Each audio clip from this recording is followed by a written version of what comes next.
Hello,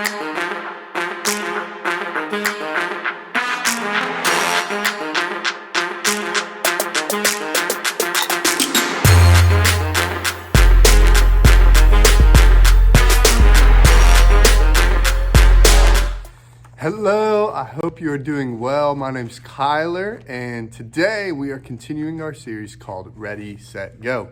And this entire year, we are walking through the Bible through a one-story plan where we look at one story at a time and go through the entire Bible. And so today, we are in the last week of our Ready, Set, Go series. And have you guys been watching the Olympics? There's like a sport in the Olympics called freestyle skiing, and they like go down a ramp and then they jump and they do all these different tricks in the air and then they try to land. And today that is a lot like the story of who we're talking about today. This person, they go off this ramp, they go twisty turny upside down, spinning around, and then they land. And so today, we are talking about a guy named Joseph. Now, Joseph is in the Old Testament, and one of the things that we learn about Joseph is that he went through a lot of different things, but God was with him the entire time. And so, where we pick up in our story, Joseph, his dad's name was Jacob, and he had a lot of siblings. Okay, there's 13 kids, 12 sons, and 1 daughter. Now, Joseph was one of the younger sons. He was like the second youngest, and he was Jacob's favorite. Now, parents probably shouldn't have favorites, but Jacob did. And so he made him a special coat. He gave him special treatment. So one day he sends Joseph out to go check on his brothers. And so he goes out. Well, the brothers see him coming, and they do not like him. They're jealous. But also, they know that they're not being treated the same. And so this is what it says in Genesis 37, verse 18 through 20. When Joseph's brothers saw him coming, they recognized him in the distance. And as he approached, they made plans to kill him. "Here comes the dreamer," they said. "Come on, let's kill him now. Throw him into one of the cisterns. We can tell our father a wild animal has eaten him. Then we'll see what becomes of his dreams." So his dreams that they keep talking about, Joseph had this dream that they were in like a field and all of his brothers bowed down to him. Now, sometimes if you have a dream like that, you may not tell anyone about the dream, but Joseph, he told everyone about the dream. He was trying to figure out what it meant, and Jacob did the same. He was trying to figure out what it meant. So they did not like him. So he ends up coming. Now, they don't kill him. The oldest son, Reuben, his oldest brother, is like, "Hey, let's not kill him. Let's just put him into a cistern," which a cistern is like a well. So let's put him in a well or a pit, and we'll just let him be. We'll figure out what to do. Reuben, though, he was planning on coming back and saving Joseph.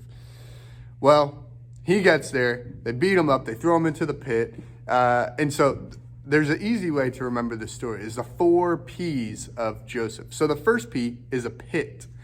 So he throws them into a pit, and then the brothers, they see these travelers coming, and these travelers, they were just like kind of passerbyers. Well, they end up selling Joseph to these travelers. And so then they take his clothes, they put like blood on it from an animal. They go to their dad, and they're like, a wild animal attacked Joseph. Now, that's a lie. They lied about what had happened. And so Joseph, though, he ends up going to a man named Potiphar's house, which is our second P, Potiphar. So pit, Potiphar. And in Potiphar's house, he ended up being a slave to Potiphar. He worked in the house, he worked really hard, and God was with him. And we see that God was making a bad thing good because Potiphar ended up making him second to Potiphar in his household. Joseph was in charge of like his household, the things that he owned, and helping things run in his household. And Potiphar wasn't just a normal person. He had some significance. He was an important guy in Egypt.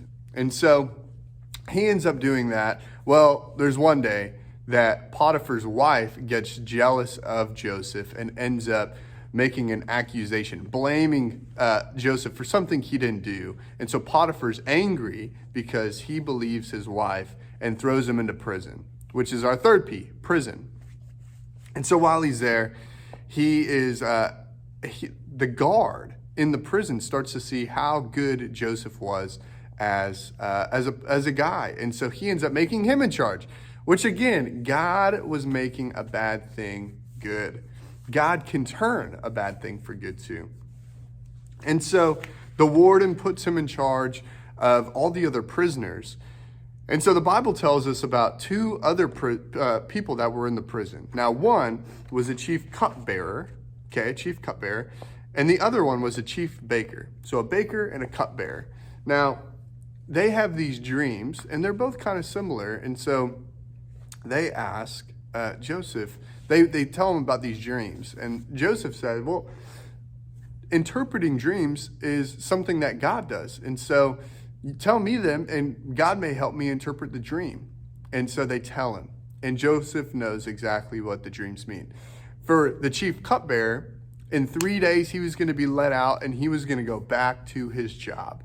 But the chief baker was going to get let out of prison, and then he was going to be killed. Both dreams came true. Okay, both dreams came true. And so they end up going, and Joseph is still in prison. Our third P, prison. And so he's still there. 2 years go by, Joseph is still in prison. And one day, Pharaoh, the king of Egypt, has a dream. And this dream has something to do with all these different things. And so he gets a lot of people to help him interpret the dream. But no one can interpret it. They do not know what it means. And then the chief cupbearer remembers Joseph in prison. He's like, how could I forget about this guy named Joseph? He's in prison. He interpreted my dream. It came true. Maybe he can interpret yours. So Pharaoh sends for Joseph to come out. And Pharaoh ends up telling Joseph the dream. And Joseph interprets it as what it is. And it was true. It all came true.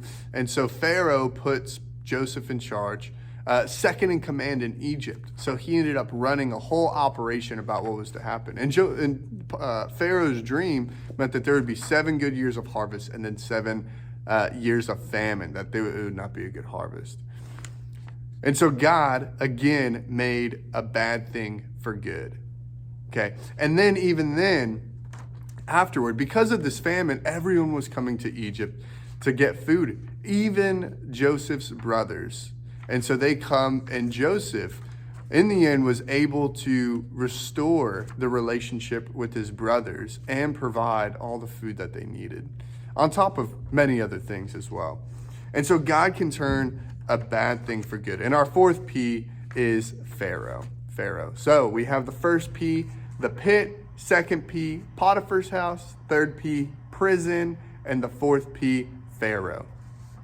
And so all of this teaches us that no matter what happens, God can make a bad thing for good. And Joseph went from the highest of highs to being thrown down into a pit, the lowest of lows, to then go to Potiphar's house to be a slave, which is a twisty and turny, and then thrown into prison, a lower low, to end up helping Pharaoh and being second in command of all of Egypt, the highest of high, which is just like a freestyle skier. Through it all, Joseph kept believing God and his promises. And God was with him through it all. And God showed us through Joseph's story that he can turn a bad thing for good. And in our own life, we will have highs and lows and twisting and turns and can't anticipate or know what's going to happen. But God doesn't promise us an easy life. What he does promise is that he'll be with us through it all. And so, will you be like Joseph and keep believing God and serving wherever he has you? And so, we hope you enjoyed today's lesson. Be sure to look up the Grace Kid podcasts. Find it on YouTube at Visit Grace Kids to hear stories just like this and others with kids and Grace Kids. Check it out. We'll see you soon.